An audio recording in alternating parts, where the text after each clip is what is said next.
Assalamualaikum warahmatullahi wabarakatuh.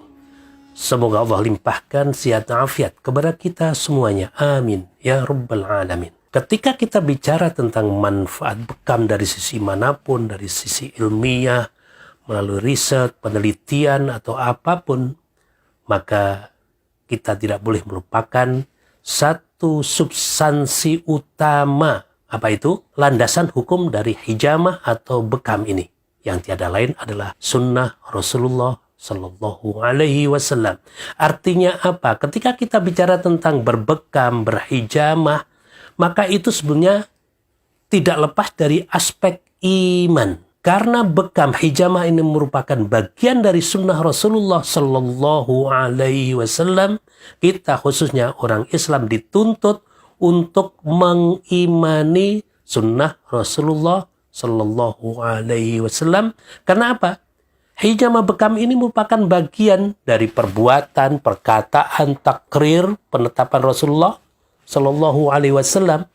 Maka semoga kita orang Islam khususnya tidak sampai terseret kepada sikap bahkan cara berpikir yang bisa mencederai iman itu tadi. Nah, bicara tentang manfaat bekam sebetulnya sudah banyak juga disebutkan, dijelaskan oleh para ulama kita terdahulu. Para dokter muslimin terdahulu. Salafus Saleh. Ibnu Qayyim, Ibnu Taimiyah, Abdul Latif, Al-Baghdadi, Ar-Razi, Ibnu Nafis, Al-Qurtubi, Az-Zahrawi, dan masih banyak lagi. Landasan hukum ketika kita bicara tentang manfaat hijamah, maka kita kembalikan kepada satu hadis Rasulullah Sallallahu Alaihi Wasallam dari Anas bin Malik radhiyallahu anhu. Rasulullah Sallallahu Alaihi Wasallam bersabda, sesungguhnya pengobatan paling ideal yang kalian lakukan ialah hijamah dan qustul bahri. Inna afdala ma tadawaitum bihi al-hijamah wal qustul bahri. Hadis diriwayatkan oleh Al-Bukhari dan Muslim, jadi ini merupakan hadis sahih. Ibnu Hajar Al-Asqalani menjelaskan hadis ini dalam kitab beliau Fathul Bari, bahwa hadis ini mengandung satu pengertian tentang pensyariatan pengobatan dan usaha mencari sehat dengan hijamah atau bekam, serta at-targhib atau anjuran untuk melaksanakannya. Wala siyama liman yahtaju ilayya, apalagi bagi orang yang benar-benar membutuhkan hijamah itu. Juga disebutkan dalam kitab Al-Bahrul Muhit bahwa hadis ini mengandung pengertian tentang anjuran berobat dan khususnya berbekam, dan bahwa bekam merupakan pengobatan afdol. Afdol artinya paling ideal. Dalam berbagai kitab yang lain sudah banyak disebutkan tentang manfaat hijamah ini. Landasan hukum juga yang boleh kita sampaikan di sini ketika kita bicara tentang berbekam adalah hadis Rasulullah Sallallahu Alaihi Wasallam dari Ibnu Abbas. Rasulullah Sallallahu Alaihi Wasallam bersabda, aku tidak melewati sekumpulan malaikat waktu aku diisrakan, melainkan mereka semuanya illa kulluhum yaqulu li alaika ya Muhammad bil hijamah. Mereka semuanya, kulluhum, semua para malaikat itu, yaqul, berkata, hendaklah engkau wahai Muhammad berbekam atau melakukan bekam. Karena itulah At-Turbusti dalam kitab Faidul Qadir mengatakan, para malaikat memberikan penekanan perintah berbekam secara spesifik kepada Nabi Sallallahu Alaihi Wasallam, dan umat beliau mengingat besarnya manfaat hijamah ini. Darah yang bergolak, darah yang menggelegak merupakan komposisi sekian banyak energi jiwa yang dapat menjadi penghalang antara hamba dengan pendakiannya ke unsur malakutus samawat, ke al-malakutul a'la, ke langit yang tinggi. Jika darah yang tidak stabil ini dikeluarkan,